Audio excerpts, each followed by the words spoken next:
Hello, everyone. I'm in an odd position today because I'm not only moderating this discussion, I'm also introducing it. So this is me talking as the founder and CEO of Byta and welcoming you all to the third day of our symposium that we're presenting with our friends at Sled Island in Calgary, Alberta. Which is the reason we have the land acknowledgement from Alberta. So first and foremost, I want to thank everyone over at Sled.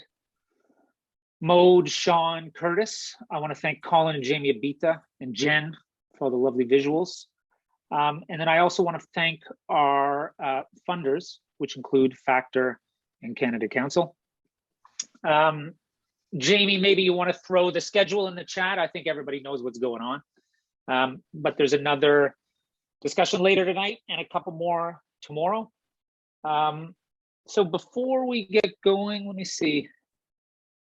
Let me get the chat up. Does everybody have? Let's see here. Bear with.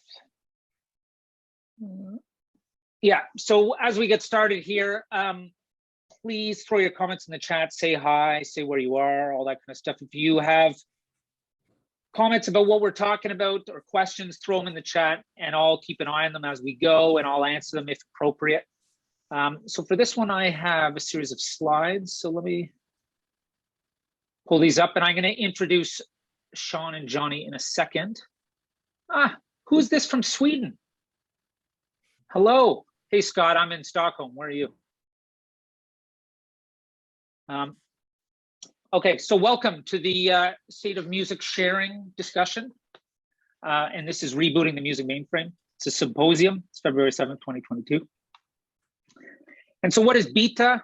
Byta is the platform that enables sending and receiving of digital audio in a clean, simple, and secure way. And our mission statement is to provide artists and their teams with the tools and the knowledge to move their careers forward. So the tools being Byta, and the knowledge is things like this. Our white paper, our research paper that we're presenting. So just before I introduce Sean and Johnny, who work with us on this, the white paper was released in December 2021, but I had an interesting email from a friend, someone we work with, about the potential fraught nature of the term white paper in Canada. And so I'm gonna post this in the chat so everybody's got it, so they can read the comment themselves. Because I think this is, pardon me, I might have to stop my sharing there for a second. So yeah, let me read this out. Just a heads up that in Canada, the term quote unquote white paper is a little fraught. In the 1970s, Pierre Trudeau introduced legislation called the White Paper that attempted to dismantle the Indian Act and rob all Indigenous people of their treaty rights and sovereignty. And so you don't see it as used a lot because of that association. I think the term treaties or manifesto is typically preferred here. So what this is this is a research paper, so it's not a treatise or a manifesto, but generally around the world, from what I understand, white paper is normally used. So I wanted to apologize in advance if anybody feels uncomfortable about that, and we can definitely use the word research paper as we go. But thanks very much to the person who sent that in, because that's how you learn things. Screenshot that and research it yourself once we're done. So where should I don't? So I'm in Stockholm. So let's do Europe first, and then we'll go further east. So Sean, can you tell us a bit about who you are, where you are, what you do, and what your role was with our research document? Well, hello everybody. My name is Sean Ronaldo. I am basically a music journalist. I've done a lot of different stuff in the music industry over the years, and radio and record labels and DJing and throwing events, but mostly people know me as a music journalist. I'm from the San Francisco Bay Area originally, but I've been living in Barcelona for the past almost 7 years now. And I mostly cover electronic music. That's kind of my main specialty, so to speak. And I do a weekly newsletter called First Floor, which is focused on electronic music, like new music, but then it also has a lot of like industry sort of focus as well. So I write about streaming, stuff that has to do with sustainability of being an artist these days. Yeah, anything that affects artists, like lots of times I'll cover it, even like Web3, crypto kind of stuff. So yeah, a lot of different things. And that's actually how I first connected with Mark, because I think he had seen the newsletter a few times and he reached out to me and we started talking. And we'll talk about, I first wrote some articles for Byta. We'll talk about that in a bit. And then afterwards, they asked me if I wanted to get involved with this research paper.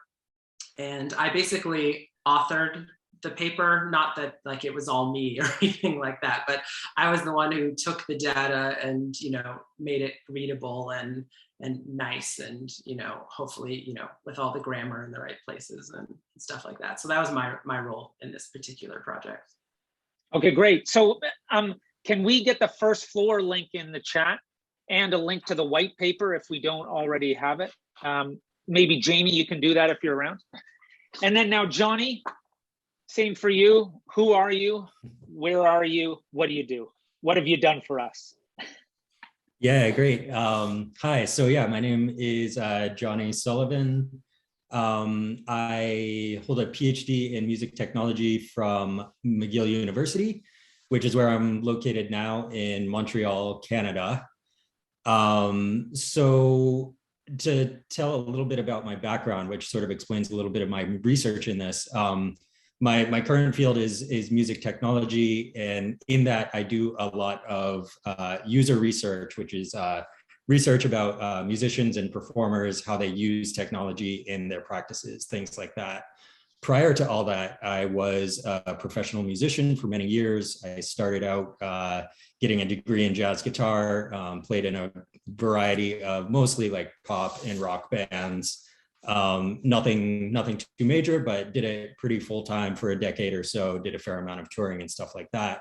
And then eventually got involved in the sort of technology and doing some side work in more sort of media and web development. And then eventually went back into academia where I got a master's and then finally a PhD in different things. My focus is kind of user research and then also hardware and software design. So I'm currently a postdoctoral researcher at McGill. So that's kind of my professional research background. I was put in touch with Byta through a couple colleagues of mine, and I can't speak so much to how they hit on McGill, but anyways, it was presented to me like, hey, here's this small music tech startup. They're interested in having some research done. One of my things that I had done for my PhD was a big survey of performers in technology. So I have a pretty good background in qualitative research. It seemed like a really good fit. So we talked about it and they said, hey, we're interested in doing this survey. And I said, great, I love putting surveys together, and we went from there. So I, with the help of the Byta team and Jamie, put together the survey, the questionnaire, sent it out, and then did all the analysis that was then passed off to Sean, who wrote up the white paper. Cool. All right, good. So now that we sort of know what everybody worked on, I'm going to throw up some more slides, and I want to give everybody a bit of context on why they might want to care about such an issue. So what we're going to do is we're going to talk a bit of background. I'm going to talk about some things. I'm going to bring Sean in on something. Johnny's going to talk about the methodology, because unlike what I was, like what that person mentioned about being at a treaty or a manifesto, this is actually, it's a research paper. So we wanted to get someone like Johnny to come in to make sure that what we reported is accurate as humanly possible. So we'll discuss that. Then the three of us together are going to go through what we found to be the most sort of key takeaways, the most interesting information. And then we'll just summarize and get any comments or questions that anybody wants to drop in. So I don't know how much anyone knows about this quote, which is a couple years old now, but there's actually 60,000 as of, say, 6 months ago, tracks being uploaded to Spotify every day. So there's a lot of music moving around. There's more and more every day. What does that mean? That means that the way people find out about music, if they work in and around the music ecosystem, it's even more important. So people like Sean receiving lots of things from the media or swapping tracks when you're making a record. And generally, the way we talk about this is pre-release music discovery. We receive music because the sender is looking for support. So if somebody works at a radio station or works at a record label, artists are sending them music to say, hey, I'm doing this. Do you know who I am, or are you interested? And I'm sure Sean would back up that he gets stuff all the time. So if you can't share your music around, you're not going to get any support, and you're going to be one of those 60,000 tracks uploaded every day. Never get listened to.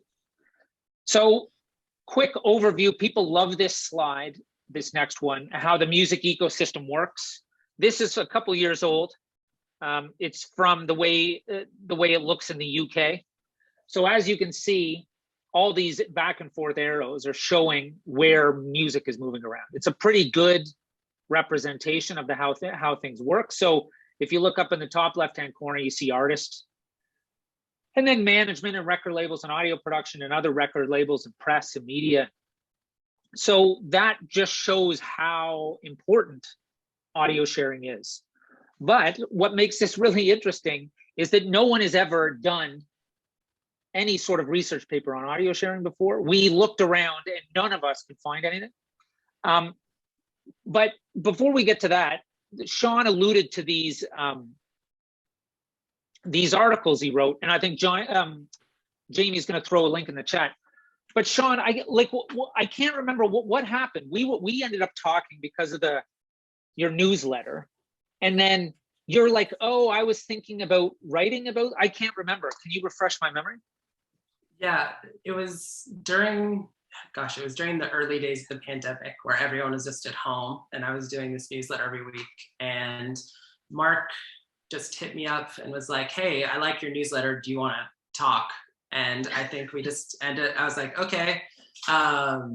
And we were chatting, and somehow we got on the topic of just sending audio files and all of the difficulties that come with that. And, Mark alluded to this. I mean, my inbox, and it's been this way for as long as I remember, I receive literally hundreds of emails every day, most of them involving people trying to send me music or sending me links to music. And so many of them are a mess. Like, right. People. Just a second though, trying to send me music, I think, is the key there. Trying, quote unquote. Yeah. And I think I was just complaining about this. I receive, files that are poorly labeled, or I receive them through a platform that requires me to create an account and go through like 3 different security levels before I could even listen to anything. Sometimes people only send me a stream and I would rather download it. And it's just, there's no uniformity, and no one really even asks, like, how would you like to receive files? And we were just talking about how this has been a problem for a really long time. And it's something that, like, if you get a lot of music professionals together, they'll casually complain about this, and everyone knows about these problems, but it just hadn't really been discussed in any sort of formal way. So Mark suggested, like, hey, would you want to like write about it? Because I had said, oh, I was thinking about doing something for my newsletter talking about like metadata, but I thought it might be too nerdy or just too insider for like, someone who is just like a fan of techno music to care about. And he was like, oh, well, maybe you'd like to write it for us. So we just kept talking, and it developed into this series called Digital Blues. It's a 3-part article. Or a 3-part article series. And basically I spoke to a bunch of different people with different roles in the music industry. So some artists, music supervisor, I spoke to the music director of K-Rock, which is like one of the biggest alternative rock stations in the US. I spoke to a mastering engineer, like a PR agent, some journalists. And I just asked them about how they send and receive music, what their preferences are, what their experiences are like, what problems they run into, how they store music, just, you know, all the different ways, like things that people don't usually get interviewed about. And I formulated them into these articles that, you know, weren't necessarily scientific. It was just people relaying their own stories. But even in those articles, there was clear trends that emerged of problems that people were running into. And yeah, I think anyone who's worked with music, if you read those pieces, you'll probably find something that's like, oh yeah, that happens to me all the time. So it's just an idea to sort of like get the conversation going and get people thinking about these issues. And I think, like, I sort of can't remember sort of the timeline, but I think, you know, it was, those were sort of a conversation starter. And then I think we realized, like, let's see where I am. Yeah, so I think I sort of realized that, or we realized that, like, maybe it needs to be researched more, because I think, like, everybody's got an opinion on it, but it's one thing to have an opinion. It's another thing to actually have some sort of data that's legit. And then Johnny, I think, I can't remember, I don't know why. So Colin, who runs marketing and special projects, Byta, like, he's in Montreal. And so we had been into McGill somehow, I don't know. And we met with someone there. And so that's how we met you. And that's, I think, when we started to decide, like, hey, look, if we're going to do this, we got to research it properly, because our business is music sharing. So we wanted it to be unbiased and grounded in, you know, legit numbers. So Johnny, do you want to run us through how you built the survey? Here's the first slide. Yeah, absolutely. So, and it ties into how we came in contact. So when I did my PhD, which I finished now a year ago, which is, I think, kind of around the same time that we were first put in touch. So that my PhD was in music technology, and I was co-supervised by a professor in the School of Information Studies. And so information studies is a pretty broad field, covers like library sciences, does a lot of research in you know, information architecture and archiving and things like this. So so a part of what I've done is you know, sort of thinking about some of these similar problems about how information is shared, how information is stored, how information is passed from one person to another. And so the sort of toolkit that I've worked in a lot with that is classically it's kind of mixed methods research, but really my home base is really quantitative research. And so that is, you know, not necessarily worrying so much about, I should say qualitative. There's such similar terms. The qualitative experience, like listening to what people have to say, not worrying about the hard numbers of it, but just, you know, understanding from a more sort of narrative perspective and developing the research in that way. So mixed method research is a nice way to put these two parts together. Quantitative being, you know, like get some numerical data back that you can, you know, you can compute somehow, you can get averages and, you know, solid statistics on, but then being able to back that up with the more narrative approach, where you actually just go and talk to people. So the specific methodological approach we use, it's this explanatory sequential, which combines the two approaches. But basically you start with the quantitative, where you get some solid statistical data first, and then you sort of, with that, then you ask some questions around it and get a more broader personalized perspective of it. And it seemed to work pretty well with this subject. Okay, and I think we've got that on the third slide. So then, oh yeah, no, here we go. So these are, would you want to run us through these? This is yeah, sure. How big it was, yeah? So just broadly, and this will tie into the next slide when it talks about our you know, confidence and accuracy and stuff, but really sort of broadly, it's hard to calculate like how many music professionals are there globally. So you know, we have it roughly somewhere between maybe 20 and 40 million people, but just to say it's vast. There's a ton of people that work in some area or another of the music industry. And so based on everywhere that the survey went out to, we estimate we reached out to around 5,000 people, and there was another 10,000 that were, saw this on social media or something and was given the opportunity to engage with it. And so then based on that, I can tell you a little bit about the results, the sample size and everything, how it came back. So these are sort of three interdependent metrics that are computed that sort of give you a rough idea of basically, how reliable are the survey results. So we got 284 surveys back based on the reach that is somewhere around 5% of return from those contracted directly. The confidence level, which is basically, so basically you can take out of the three numbers, you take two, and then you can compute the third. The confidence level basically means if we were to run the survey over and over again, would we get the same results every time? So the industry standard is 95%. If we ran it 100 times, 95% of the time, we would get, basically the same information back.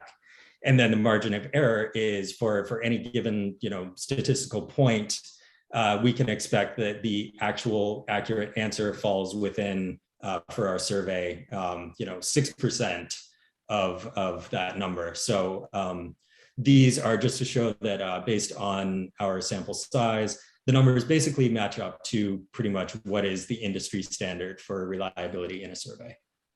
Okay, so basically, in layman's terms, what we're saying is has a high chance of being true. Would that be would be exactly? Yeah. Okay, great. Yeah. So and good. If we ran this I'm over and over again for the layman's. Yeah. 95% of the time we would get the same results, and all of those results we got would be accurate within 6%. Okay, great. So now, oh yeah, so this was the last one. This was just the types of the three types of or the three stages. Do you want to just explain those quickly? Yeah, so this maps onto quantitative. We asked a lot of just basic demographic info, like what kind of roles in the music industry do you have, how old are you, etc. Things like that we can actually calculate statistically. Some open-ended survey questions, which had just open text fields. So people could, answer, how do you feel about, or, what are your concerns about sending or receiving, that were then for the analysis, did, some clustering and categorizing of those results. And then to top it all off, after the survey was completed, we targeted several of the respondents to do follow-up interviews with them, to ask them, some more guided questions about their answers and just their personal experience. Yeah, and in the other, Johnny and I have already done one presentation about this, and we had a lot more quotes from some of the survey respondents, but this, we're going to talk more about what the three of us think of certain things. So we do have a couple stats just to start. I thought this one was a good slide just because it gives everybody a vibe on who actually responded. And if you think about it, there are mostly artists. The people who support artists are, like, if you think there's maybe 30 million artists on SoundCloud, possibly, they say. So, that's not all music. So this gives you an idea that when I saw this, I was impressed because I felt that it represented the way the music ecosystem is, that there are more artists and then less people supporting them. I don't know if Johnny or Sean, you have any comments on this one?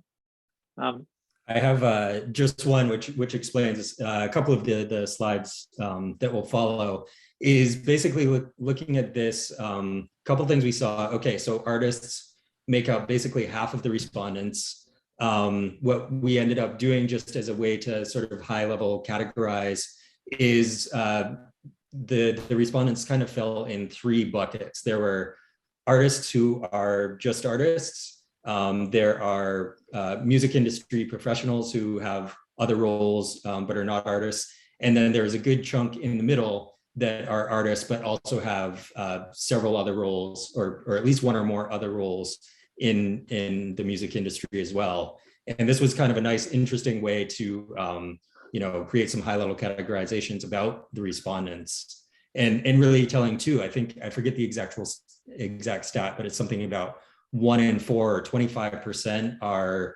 have multiple roles within the music industry. Okay, cool. Because you're right. It's good to bring it. You brought that up because I think that comes up later. So I don't know, Sean, if you want to talk about this one.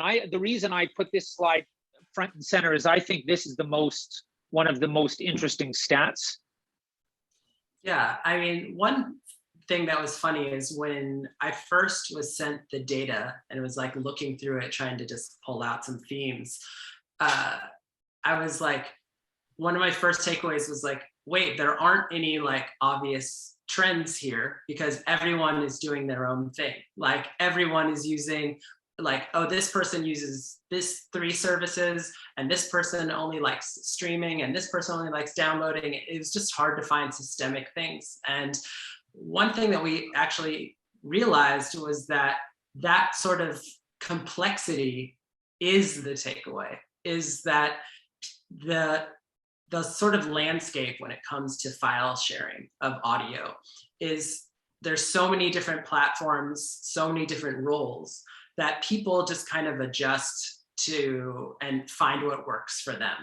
And it also just requires being really flexible. So this stat, it was one of the biggest takeaways where the average person that responded said they use, between 4 and 5, almost 5 different services. And by services, we mean, it could be Dropbox, SoundCloud, Promo Jukebox, and WeTransfer.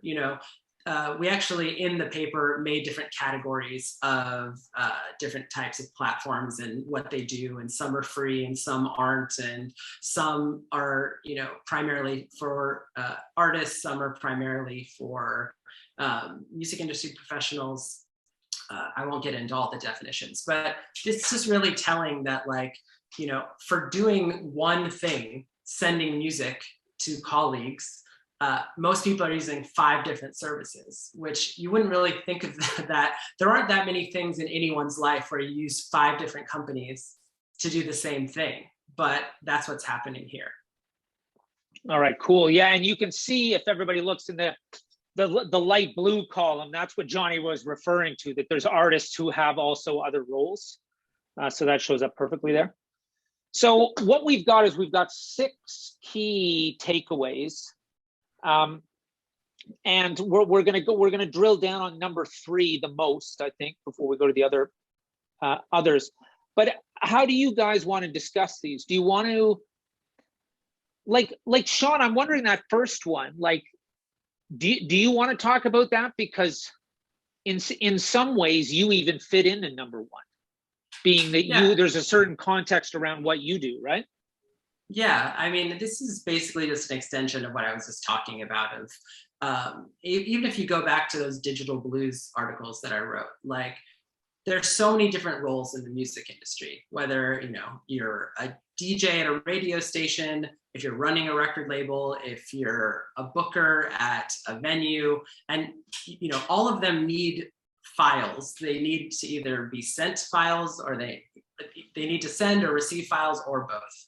And everyone is just sort of patching together a system that works for them. And for me, as a music journalist, I'm sent music all the time. But like I said earlier, I'm sent it in so many different ways. And a lot of times, it's emails from people I've never met in person, maybe people I've never even gotten an email from before. And I'm not going to email every single one of them back and say, look, I need you to send me files on this platform in this, in this format, and I want to download, I don't want to stream, like, I just have to adjust to what's sent to me. And I've found that's what most people are doing, is you just have to adjust to how it's presented to you. And that's why a lot of the behavioral patterns, like it says here, are very personalized, and it just depends on what you need to get done. And that's how you're going to design your workflow. And so Miriam's written in the chat, the music industry really has become more convoluted and less straightforward as we enter the digital world. Well, Miriam, you're right, because normally when I talk about this stuff, I use a quote from my friend who works at the BBC in the UK. and he basically longs for CDs because it was easier to find things back when there were physical products. So Johnny, do you have any insights on number 2 around flexibility? I can't remember what you have for notes and certain things. Yeah, I was just to speak to number 1, because I think we can't overstate like how important that is. When we were back, sort of after the survey analysis was done and sort of preparing the writing, we contributed on this document to like, okay, guys, let's look through this and what are our sort of like highlights. And I feel like unanimously the 3 of us, that was absolutely number 1, was just this idea that like, whoa, it's it's very personalized, very context driven. And then the interviews were absolutely some of my favorite parts of the data that we collected. Just being able to read some of these like very personal, detailed accounts of what people are doing. Just like talk about like interesting careers in music. Everybody is doing slightly different things. I remember one is like with a woman, she's a musician, but she's teaching. And now her teaching has gone online. So she's sharing files with her students and they're collaborating online and sending their parts in. So like all of just these like very complex and like incredibly, personalized system that only work in this one thing. So I think it illustrates just the complexity or just difficulty for like, being able to have all these systems work. But that was number 1. Number 2, these are, there's sort of 2 sides of a coin, and the magic is to get something that works right in the middle, because they're both really important. And putting my design hat on, it's like an eternal designer's challenge to nail both of these, to offer the flexibility for all of these incredibly nuanced and individualized workflows or needs. To offer that flexibility. But at the end of the day, and this was stated over and over and over again, at the end of the day, I need something that works. And this also drives why people use 5 services, read time and time again, like, well, when I need this, I need to do this on SoundCloud because it has this one stat that I always need to look at, and SoundCloud has it, so I always put it on there. But if I need to get this other sort of thing or work in this other channel, I have to do it on this platform because it gives me just this one thing that I want and that I need. And so that sort of specific functionality that's easy and just works is incredibly important. So the yin and yang. And I think like this number 3, it's pretty easy to say users want what they want, but we've got some more details. So let's get into what people actually want here. I got the chat up here. So yeah, so most responded send and receive. I thought this was quite interesting. So like, because Sean, you would never send music, right? As a journalist, you'd only receive. So you'd be in the... For the most part, yeah. I mean, if you look at the receive only, you can see that it's almost entirely composed of non-artists. We find, artists tend to send music to people, whether they're sending it to other artists, or they're sending it to management, or they're trying to get someone to pay attention to them. But there's a lot of professionals. If you are someone whose job, and your job is evaluating music, that could be like someone who's doing music supervision for a TV show, or it could be someone who's, programming playlists at a streaming platform, or someone who's writing for a magazine. They're probably mostly receiving. But, then there's also people that are almost entirely sending, like people who work at record labels do a lot more sending than receiving because they're trying to get people to pay attention to their stuff. So again, this kind of ties back into like everyone has a unique workflow. But what about the 14% who don't do either? Who are they? Outliers. I didn't notice that before. Yeah. No, the 2 that I remember specifically were one was like an event manager or something to do with like venue management. So there were definitely a few in there, but yeah, I was a bit surprised by that too. Like, who is answering this survey? But it's good. But it shows that it's not. though most people do it, not everybody does it. It's interesting.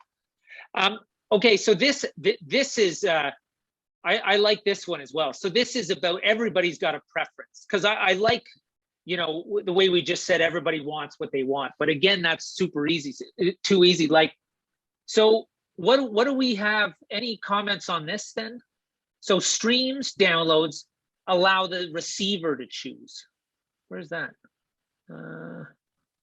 So Sean, maybe, like, do you have any thoughts on this? You keep hinting to the fact that no one ever lets you choose, right? I mean, people that know what they're doing let me choose. Like my preference is that someone gives me a choice. Like, send me a stream. If you're sending me something to listen to, send me a streaming link, and then also send me a download link, and then I can choose what I want to do with it. But what happened when we looked at the data is that a lot of people just have their preference. Like, they just want, I want streams only, or I want downloads only. And they're not asking for flexibility. They just want the files to be delivered in the way that fits them, and that's their preference. And I mean, looking at that last chart, you can see, like, for senders, you know, more than, it's like almost 60% of the people who answered that are sending files specifically send either a stream or a download. Is that, sorry, is this in the, because we've got another one. I remember, like, was there sort of a disconnect too between, like, did we have a data on that people were getting what they didn't want? I can't remember. We had a stat that just showed that way less people asked to have a choice, like, as opposed to just getting the files delivered exactly. Oh, here we are. Here it is. Yeah, you're right. Prefer choice. I see it there. So the light, the medium purple in the middle there, 18%. Yeah, which is right. Not, yeah. You know, 1 out of 5 people. Yeah.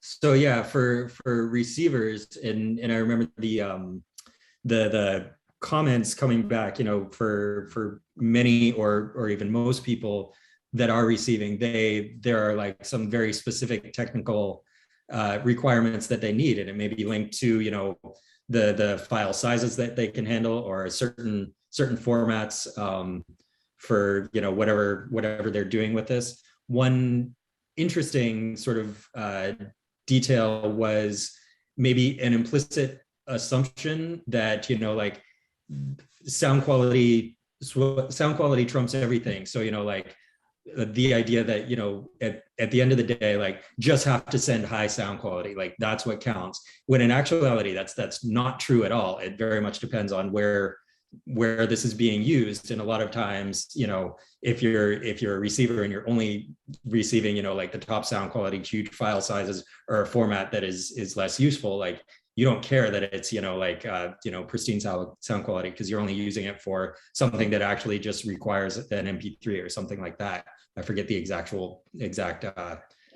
file sizes and stuff, but you're totally, like, but that's the thing. You sorry to interrupt. Like, you're totally correct. Like, a lot of people send WAV files, and as Sean knows, we'll talk about it on the metadata side of it. But, like, that it's ridiculous that people send these huge files that you can't read the information in it, the metadata, and no one wants that. They just need an MP3, Johnny, is what you're thinking, like, and just for know, reference.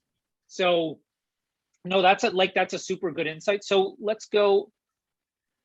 Yeah, okay, let's talk about this. Here are some numbers for everybody to look at that really give a good insight. I don't know which of you wants to talk about these, but it sort of gives some real stats on what we've just been discussing. Yeah, I mean, I've alluded to some of these things already. So 58% of artists, you know, when they're sending files, they prefer to send either a stream or a download instead of doing both. Only 25% of senders, like people sending files, prefer to give people a choice between streaming and downloading. And on the receiving side, it's just, I mean, it's even worse, where people receiving files, 2/3 of them, 67%, prefer specifically to get either streams or downloads as opposed to getting a choice. Okay, cool. No, Yeah, that's good. I think we can highlight the key takeaway number one, which is like user preferences, context dependent and highly personalized. And I think we are illustrating like how imperative that it is this way, because everybody has these different needs and technical requirements or constraints. So they need things in a certain way, and so then it does become very sort of individualized. But then also too, I think this does sort of show too that a part of that is not just because it's what they need. A lot of people just have habits and they're set in their ways, and like, well, I always send my stuff, I always put it on Dropbox because that's how it was given to me when I started doing this 10 years ago, and that's still what works, so that's what I do. So at best it has to be personalized because everybody has different needs. Less positive is everybody is, or a lot of people are just fairly set in their ways. And so, especially with the senders, where maybe it would be great, senders should be able to have the foresight to say, hey, do you need a download or do you need a stream? What file format? A lot will just say, like, I'm sending it this way because that's how I do it. I mean, I think this also like goes back, this just reflects that this topic hasn't really been discussed, because a lot of these people are people that have worked in the music industry for years.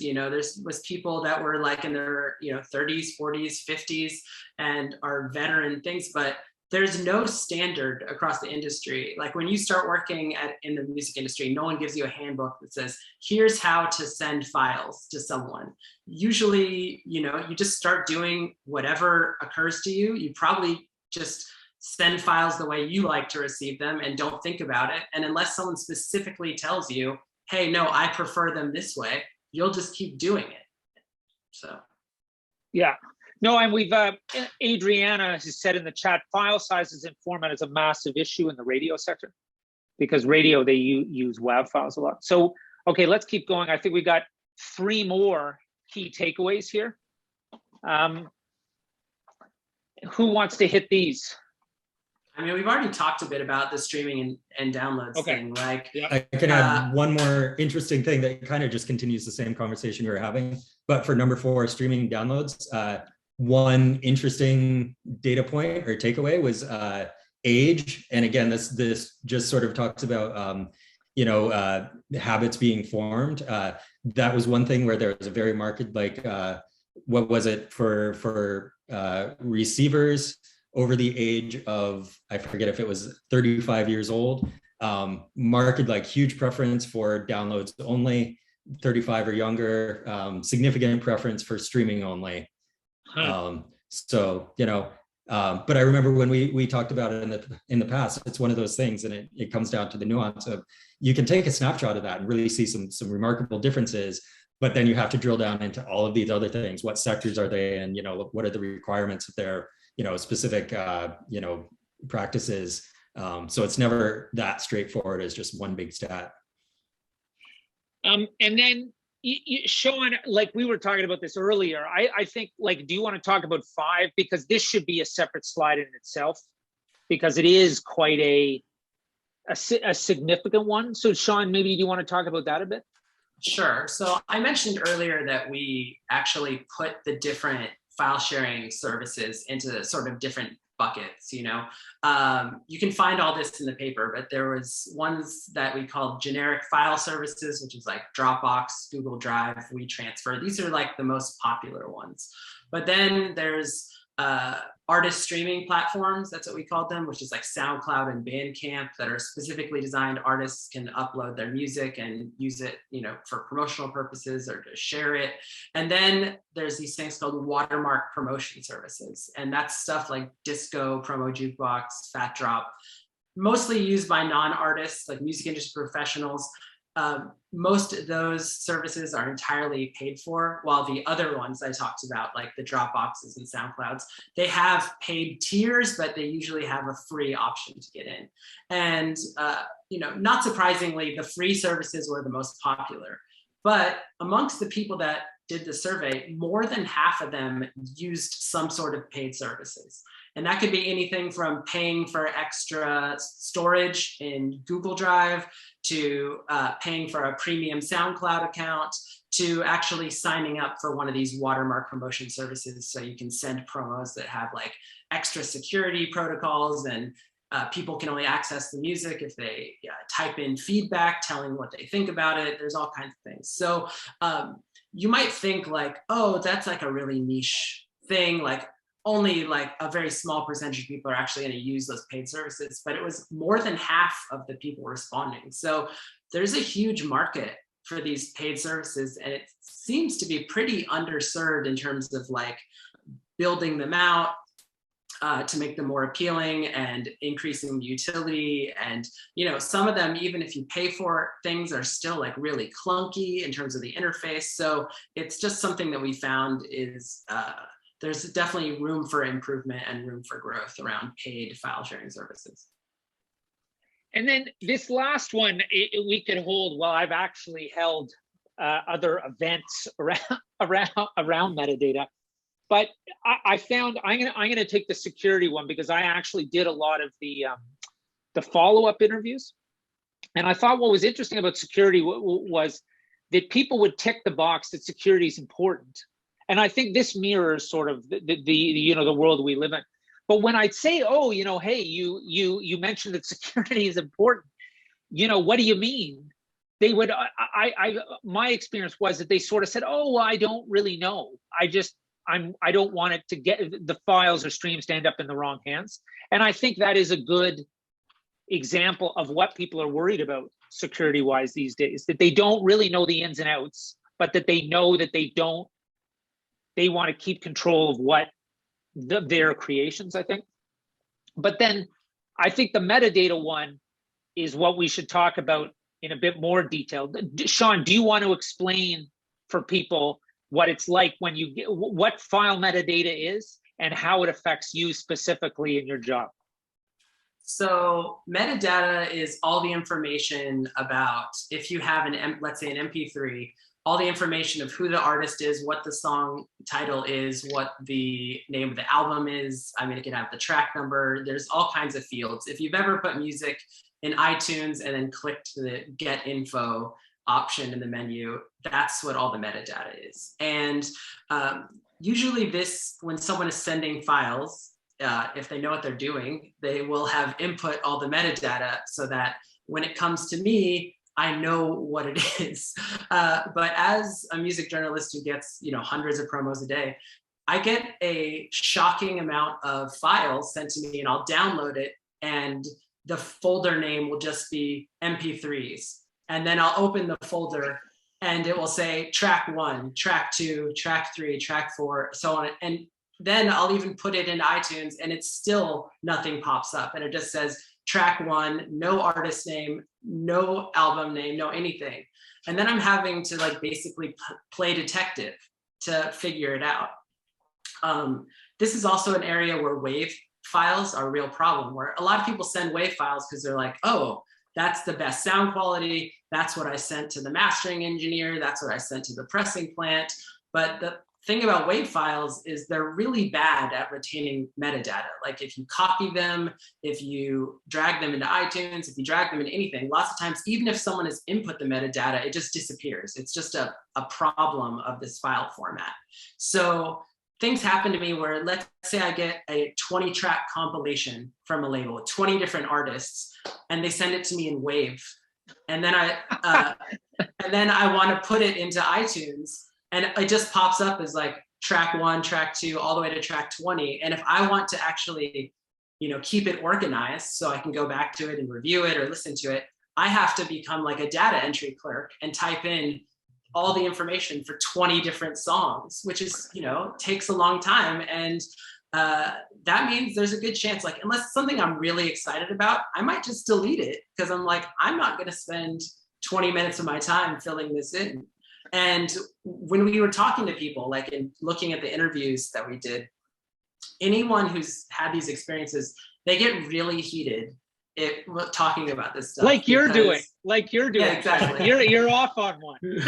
Yes, like this is like definitely one of my personal pet peeves, but it's shared like across the industry, and I don't know why people keep sending waves. If you're watching this AIFF, it's the same quality, it retains metadata, and you'll make everyone happier if you use it. So. And just to, since I know a bit about this stuff, what Sean's talking about, WAVs hold metadata, but they hold them differently than an MP3.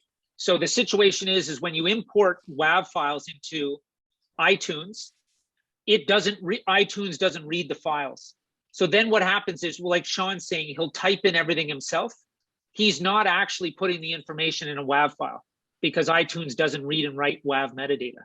So there's a lot of people I've met when I do workshops, they say, oh yeah, well, I take my WAV file and I put it in iTunes and I type everything in and then I export it out. And I think to myself, well, you haven't helped at all because it's just staying in your local iTunes. And I think this is a terrible, terrible problem. And Adriana in the chat has written, as a music director, the more work I have to do to listen or research an album song project, the more likely I may be to simply move on to another music submission. That simply requires less work for me. And that's pretty straight up. I think that's exactly what you're saying as well, Sean. So I think that is all we have. Let me go to the next slide. Yeah, so does anybody have any questions for either Sean or Johnny or myself? And then I also wanted to know if, in the meantime, if Sean or Johnny, if there's anything you wanted to summarize with it, you know, about your experience doing this, or anything that we didn't cover, because it's pretty, like, the document's about 30 pages long, if I remember correctly. Like, it's pretty, there's a lot of stuff in there. So do either of you have any comments that you think we missed?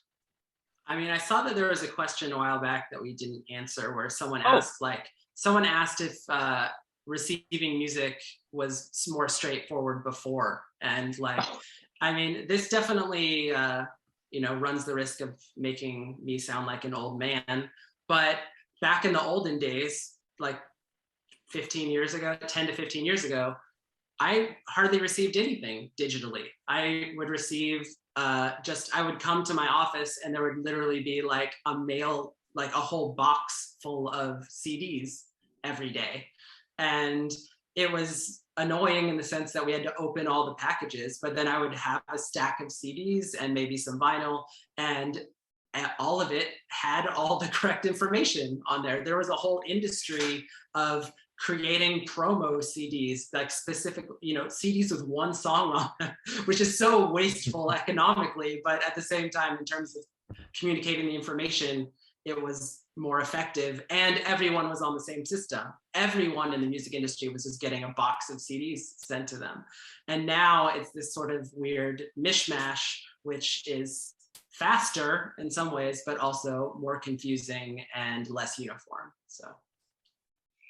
And Johnny, it makes me yeah, go on. Well, I was just gonna say, it brings back very vivid memories of me like preparing press kits, you know, like you have like, you know, the physical stuff, you have like a nice, you know, photograph of the band, you have the CD, you have, you know, some sort of information sheet, like collating these things and actually like, you know, sending them out and things like that. So